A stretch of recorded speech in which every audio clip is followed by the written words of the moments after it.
I should just stay off Facebook, you know? I just like reading about Facebook and, well, not about Facebook, but pages on Facebook. I was on this page, I think, last night before I went to bed, and it was about speakers and different stuff like that. And probably a younger guy. I looked at his picture, he looked fairly young.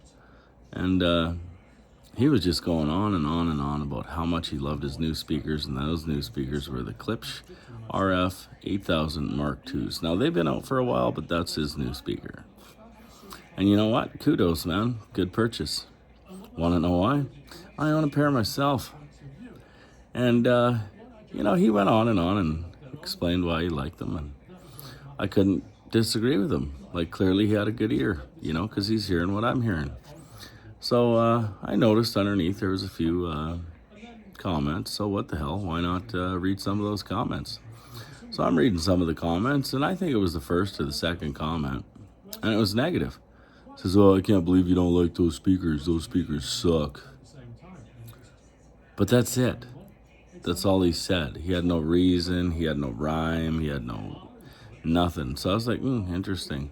Better read another one.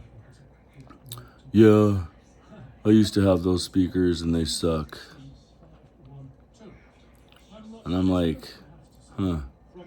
And that's not exactly what he said, but I'm summing it up for you, right? Well, I own those speakers, and the last thing I'd ever say about them is they suck.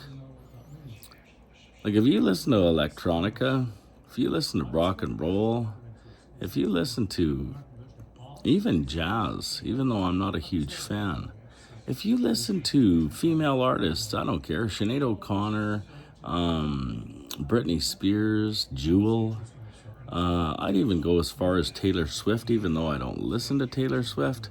I might have to try that out and listen to a Taylor Swift song and see. But I'm going to say that they probably play them pretty good. Now, here's the issue with Klipsch. And is it an issue? They're very dynamic. They're not an electrostat, but I mean, they're dynamic, They dig deep, they dig pretty deep. The 8000s, my RF7s dig a little deeper. But they're just fun. They're a speaker that gets you up and you start moving. Like, you just start moving.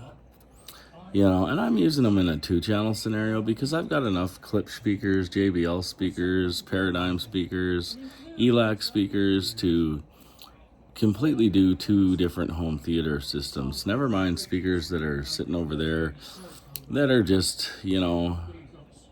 sometimes you get bored of. I'm going to clue you in to something of how I feel.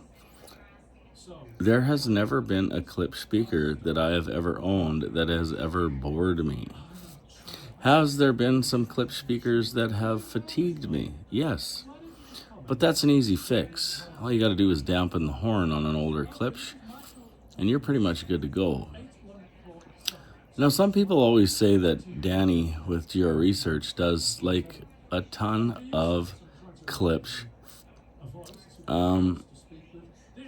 speaker crossovers, to make them, more of a flat line. And, well, when you were established in 1946 and you've built more speakers than you can shake a stick at, there is a pretty good chance that a lot of people own Klipsch.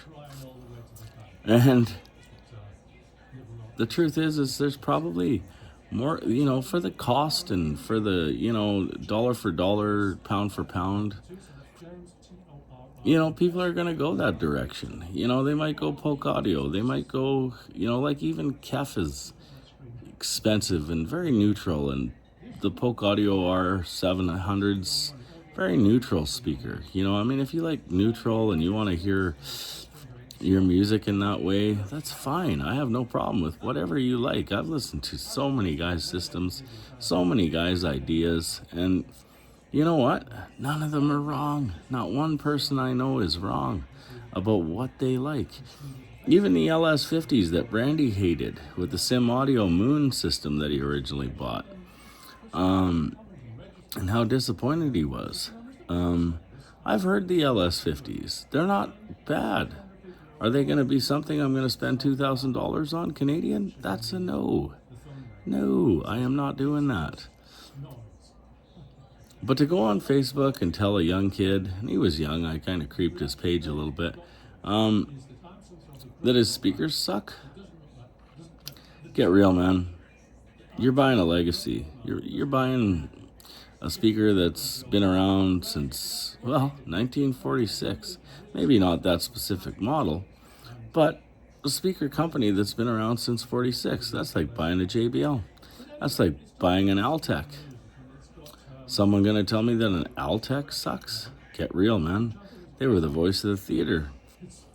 People called Altec to develop them stuff for their theaters.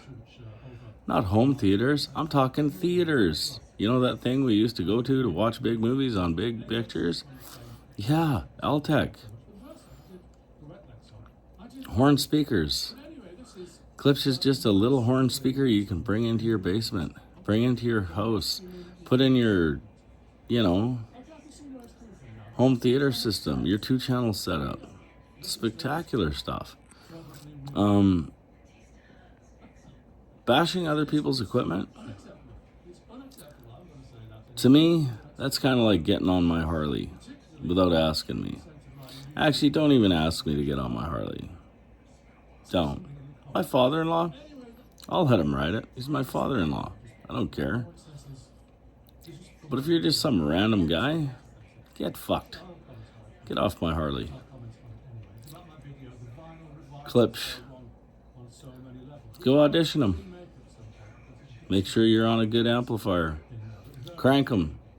Crank the one that's next beside it too. I don't care which speaker it is. There's probably a 40 to 50% chance you're going to like the Klipsch better. I don't know. I've done this test over and over in different audio shops, and everybody always picks the Klipsch. Why? They're loud, and they're a party animal. I love it. Anyway, have a good day. Like and subscribe.